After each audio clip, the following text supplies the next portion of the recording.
സംസ്ഥാന സ്കൂൾ കലോത്സവത്തിൽ തൃശൂരും പാലക്കാടും ഇഞ്ചോടിഞ്ച് പോരാട്ടം നടത്തുകയാണ്. നിലവിൽ 3 പോയിന്റിന്റെ വ്യത്യാസത്തിൽ തൃശൂർ 1-ാം സ്ഥാനത്തും പാലക്കാട് 2-ാം സ്ഥാനത്തുമാണുള്ളത്. ഒരു മത്സരത്തിന്റെ ഫലം കൂടി വരാനുണ്ട്. നമുക്ക് കലോത്സവ വേദിയിലേക്ക് തന്നെ പോകാം. അക്ഷയ ദാമോദരൻ ചേരുന്നുണ്ട്. അക്ഷയ, അങ്ങനെ താള ലയ വർണ്ണ വിസ്മയങ്ങളുടെ ആ ഒരു പൂരം അവസാനിക്കുകയാണ് ഈ ദിവസം. മത്സരങ്ങൾ ഏറെക്കുറെ പൂർത്തിയാകുമ്പോൾ എല്ലാ അവസാന ഘട്ടത്തിൽ ഇനി ഒരു മത്സരം കണ്ട് മാത്രമേ അതിന്റെ ഫലം മാത്രമേ വരാനുള്ളൂ എന്നറിയുന്നു.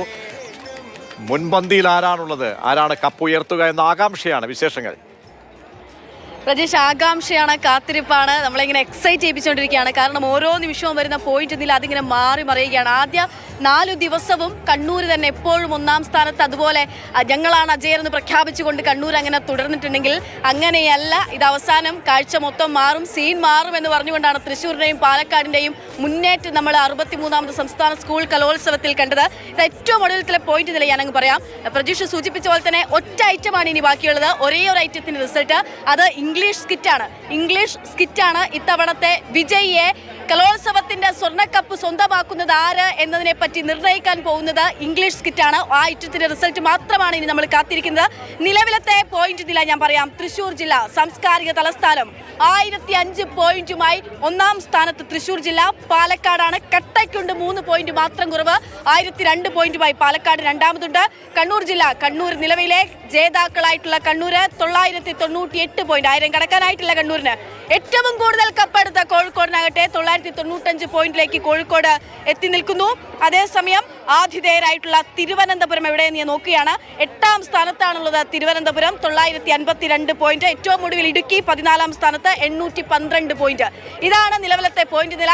എന്തായാലും 25 വേദികളിലായി അരങ്ങേറിയ 249 ഐറ്റങ്ങളും അവസാനിച്ചിരിക്കുകയാണ്. ഐറ്റങ്ങളൊക്കെയും അവസാനിച്ചിരിക്കുന്നു. 15,000-ൽ പരം കുട്ടികൾ ഇവിടെ വന്ന് കുട്ടികൾക്കപ്പുറത്തേക്ക് കേരളത്തിന് ഒരു പരിച്ഛേദം തന്നെയായിരുന്നു ഈ കഴിഞ്ഞ ദിവസങ്ങളിലൊക്കെ. ഇന്നും ഇതാ വലിയ തിരക്കാണ്. നമ്മുടെ ആസിഫ് അലിയും ഒപ്പം തന്നെ ടൊവിനോ തോമസുമാണ് ഈ സമാപന സമ്മേളനം ഉദ്ഘാടനം ചെയ്യാൻ പോകുന്ന മുഖ്യ അതിഥികൾ. അവരാണ് വിശിഷ്ട അതിഥികൾ. അതുകൊണ്ട് തന്നെ ഒരുപാട് ആളുകൾ ഇവിടേക്ക് എത്തുന്നുണ്ട്. കലാകാരന്മാരും കലാകാരിമാരും ഒക്കെ ആയിട്ട് ഇങ്ങനെ കലയുടെ പെരുങ്കളിയാട്ടം കഴിഞ്ഞ് ആ കൊടി താഴുന്നതിനെ, ആ ഒരു കാഴ്ചയൊക്കെയാണ് നമ്മൾ കാണുന്നത്. ഒപ്പം തന്നെ വിട ചൊല്ലി പിരിയണമല്ലോ എന്ന് തിരികെ പോകണം. അങ്ങ് കാസർകോട്ട് മുതൽ ഇങ്ങ് തിരുവനന്തപുരം വരെ ഈ തലസ്ഥാന നഗരിയിൽ ഒന്നിക്കുന്ന കാഴ്ച 25 വേദികളിലായി. ഈ നാട്ടിലും ഈ നഗരത്തിന്റെ ഓരോ മുക്കിലും മൂലയിലും നമ്മൾ കാണുകയായിരുന്നു. കലയുടെ ഓരോ വർണ്ണപ്പകിട്ടും നമ്മൾ കണ്ടുകൊണ്ടിരിക്കുകയായിരുന്നു. അതിന്റെ ഒരു അവസാനത്തിലേക്ക് കൂടി പോവുകയാണ്. അപ്പോൾ മത്സര ഇനങ്ങളൊക്കെ അവസാനിച്ചു കഴിഞ്ഞിരിക്കുന്നു. ഇനി സമാപന സമ്മേളനമാണ് ബാക്കിയുള്ളത്.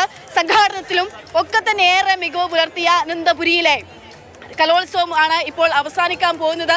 വലിയ ആതിഥേയത്വം ഒക്കെ നമ്മൾ നോക്കുകയാണെങ്കിൽ വലിയ രീതിയിൽ ആളുകളെ സ്വീകരിച്ചു. വിദ്യാഭ്യാസ മന്ത്രിക്ക് അദ്ദേഹത്തിന്റെ സ്വന്തം ജില്ലയിലേക്ക് കലോത്സവം എത്തിയപ്പോൾ അത് ഏറ്റവും അടിപൊളിയാക്കിയിരിക്കും എന്നുള്ളത് അദ്ദേഹം ആദ്യമേ പറഞ്ഞിരുന്നു. ആ തരത്തിൽ സംഘാടനത്തിലൊരു പിഴവില്ല. അങ്ങനെ മറ്റേ ഭക്ഷണശാലയായൊക്കെ തന്നെ കൊഴുത്ത രീതിയിൽ തന്നെയായിരുന്നു. പഴയിടം ഇത്തവണ വ്യത്യസ്തമായ രീതിയിൽ തന്നെയാണ് അങ്ങനെ കലവറ നിറച്ചുകൊണ്ട് അങ്ങനെ ഇത്തവണത്തെ ആ ഒരു കലാപൂരത്തിന് പരിസമാപ്തി വരുമ്പോൾ, കാരണം നമ്മൾ താരതമ്യം ചെയ്യുന്നത് കഴിഞ്ഞ തവണയൊക്കെ നോക്കിക്കഴിഞ്ഞാൽ അപ്പീലിൻ്റെയൊക്കെ എണ്ണത്തിലൊക്കെ ഇത്തവണ വലിയ കോലാഹലങ്ങൾ ഒന്നുമില്ല. ഒരുപാട് പേരുടെ മനം കവർന്ന കലാകാരന്മാർ, കാരണം ഒരുപാട് പുതിയ കലാകാരന്മാരെ അവതരിപ്പിക്കാൻ കഴിഞ്ഞ അവസാനത്തെ ഏറ്റവും വാശിയേറിയ മത്സരങ്ങൾ മിമിക്രി മോണോ ആക്റ്റൊക്കെ വരുമ്പോൾ പുതിയ കലാകാരന്മാരെയൊക്കെ തന്നെ അവതരിപ്പിച്ചുകൊണ്ട് അവരെയൊക്കെ തന്നെ പരിചയപ്പെടുത്തിക്കൊണ്ടാണ് ഈ കലാപൂരം അവസാനിക്കുന്നത്. അങ്ങനെയൊക്കെ നോക്കുമ്പോൾ ആ വിട ചൊല്ലി പോവുക 5 നാൾ ആ തലസ്ഥാനത്തിൻ്റെ ഒക്കെ തന്നെ സ്നേഹം, ആ കയ്യൊപ്പ് വാങ്ങിയാണ് കലാകാരന്മാരൊക്കെ പോകുന്നത്. അല്ലേ അക്ഷയ?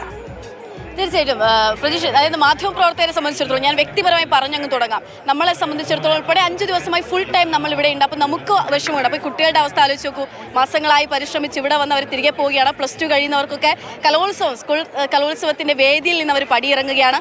അങ്ങനെയൊക്കെ വലിയ വേദനയുണ്ട്. അതിനൊക്കപ്പുറത്തേക്ക് പ്രതീക്ഷ പറഞ്ഞ പോലെ അപ്പീലുകളുമായിട്ട് ഇങ്ങോട്ടേക്ക് അപ്പീലുകൾ ഒരുപാടുണ്ടായിരുന്നു. അപ്പീലുകളുടെ ഒരു പ്രളയം തന്നെ ഉണ്ടായിരുന്നു ജില്ലാ കലോത്സവത്തിൽ നിന്ന് സംസ്ഥാനത്തിലേക്ക് എത്തുമ്പോൾ. പക്ഷേ വലിയ പ്രശ്നങ്ങളൊന്നും ഇല്ലാതെ തന്നെ അത് അവസാനിച്ചു. വലിയ അത്തരത്തിൽ ഒരു അനിഷ്ട സംഭവങ്ങളും അല്ലെങ്കിൽ നമുക്കൊന്നും ഏതെങ്കിലും തരത്തിൽ വേദനിപ്പിക്കുന്നതോ നിരാശപ്പെടുത്തുവായിട്ടുള്ള സംഭവങ്ങളൊന്നും തന്നെ ഈ 5 ദിവസങ്ങളായി റിപ്പോർട്ട് ചെയ്യപ്പെട്ടിട്ടില്ല എന്നുള്ളത് വലിയ സന്തോഷം നൽകുന്നു. അതിനപ്പുറത്തേക്കാണ് ഇത്തവണ ഗോത്ര കലാരൂപങ്ങൾ, 5 ഗോത്ര കലാരൂപങ്ങൾ കൂടി നമ്മുടെ വേദികൾ കീഴടക്കിയപ്പോൾ അത് കേരളത്തിന്റെ മനസ്സാണ് കീഴടക്കിയത്. അതൊരു വിപ്ലവം കൂടി നമ്മുടെ ഈ സംസ്ഥാന കലോത്സവത്തിൽ ഇവിടെ തലസ്ഥാനത്ത് അത് കുറിക്കപ്പെടുന്നു എന്ന് തന്നെ നമുക്ക് പറയാം.